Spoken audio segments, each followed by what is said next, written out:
quiere farra, farra, farra, farra, farra, farra. Ella quiere farra, farra, farra. Ella está soltera, no tiene alguien que la amarra. Farra, farra, farra, farra, farra, farra. Ella quiere farra, farra, farra. Ella está soltera, no tiene alguien que la amarra. Ella quiere farra. 2 coffee no sugar. और तो guys welcome back to the vlog. नहीं चाहे हैं but unfortunately इस बार passes बहुत कम issue किए गए। हाँ, तो वहीं जाके कम और काफी जल्दी बुक हो गए थे। बाहर से कोशिश करेंगे बिल्कुल। चलो वही मिलते हैं फिर। चंद्रयान 2 देखने गए थे आप? नहीं 2 और 3 में अंतर क्या पता आपको? आई थिंक इस बार ऑर्बिटर नहीं लॉन्च होगा और लैंडर और रोवर लॉन्च कर रहे हैं। गाइस भारत का चंद्रयान 2 मिशन चांद के सरफेस के बहुत करीब आके लैंड नहीं कर पाया था। तो अब चंद्रयान 3 हम भेज रहे हैं, लेकिन चंद्रयान 2 और चंद्रयान 3 में फर्क क्या है? चंद्रयान 2 के साथ एक ऑर्बिटर भी गया था जो अब तक बिल्कुल सही से फंक्शन कर रहा है, इसीलिए चंद्रयान 3 में वो ऑर्बिटर भेजने की कोई ज़रूरत नहीं है। अब ऑर्बिटर नहीं जा रहा तो हमारे पास और जगह है और कुछ सामान भेजने के लिए। तो साइंटिस्ट ने ये डिसाइड किया है कि चंद्रयान 3 का जो लैंडिंग रोवर होगा उसकी लैंडिंग गियर और स्ट्रॉन्ग बना दी जाएगी और उसमें एक स्पेशल क्वालिटी होगी कि वो लास्ट मिनट अपनी लैंडिंग स्पॉट को चेंज कर सकता है। यहाँ से राइट लेके श्रीहरिकोटा सारी कारें, बहुत कारें देखी मैं आज। यहाँ से कितना किलोमीटर है? 37 मिनट 24 किलोमीटर। 4 डंडे लगे। ये जो 4 डंडे लगे, हाँ ये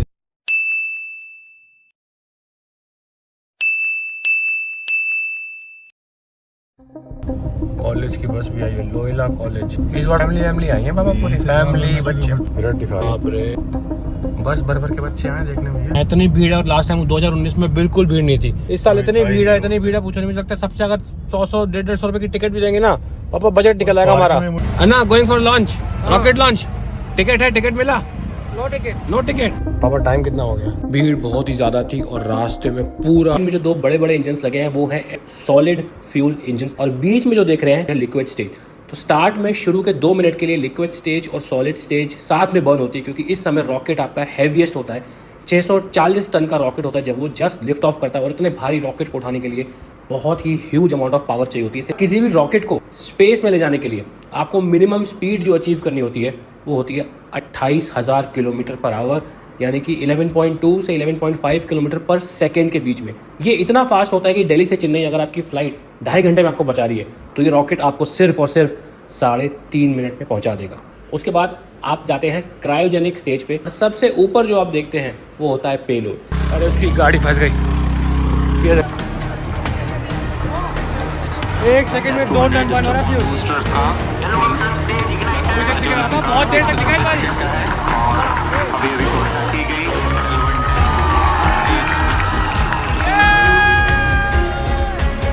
बहुत अच्छा दिखा है। How was experience? कैसा लगा आपको लॉन्च?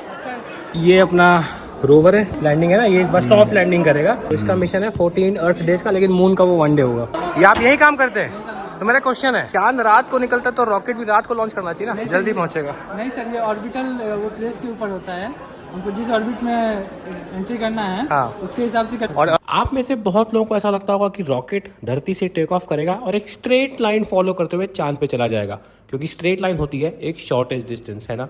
मुझे भी लगता था बट ऐसा नहीं होता।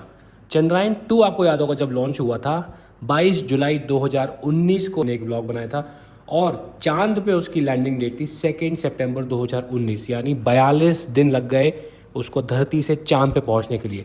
वहीं अपोलो 11 जिसमें नील आर्मस्ट्रॉन्ग पहले मनुष्य जो चांद पे लैंड किए थे वो पहुंचा था धरती से चांद सिर्फ 4 दिनों में। ऐसा क्यों? कि इसरो डायरेक्ट धरती से चांद रॉकेट नहीं भेजता। हम एक बहुत ही कॉस्ट इफेक्टिव वे में अपने सैटेलाइट्स को चांद पे भेजते हैं। तो भारत का इसरो क्या करता है, रॉकेट लॉन्च करके अपनी सैटेलाइट को धरती के ऊपर एक पार्किंग ऑर्बिट में पार्क कर देता है। वहाँ हम बहुत सारे टेस्ट करते हैं और धीरे धीरे इंजन को ऑन करके उस पार्किंग ऑर्बिट का रेडियस बढ़ाते हैं।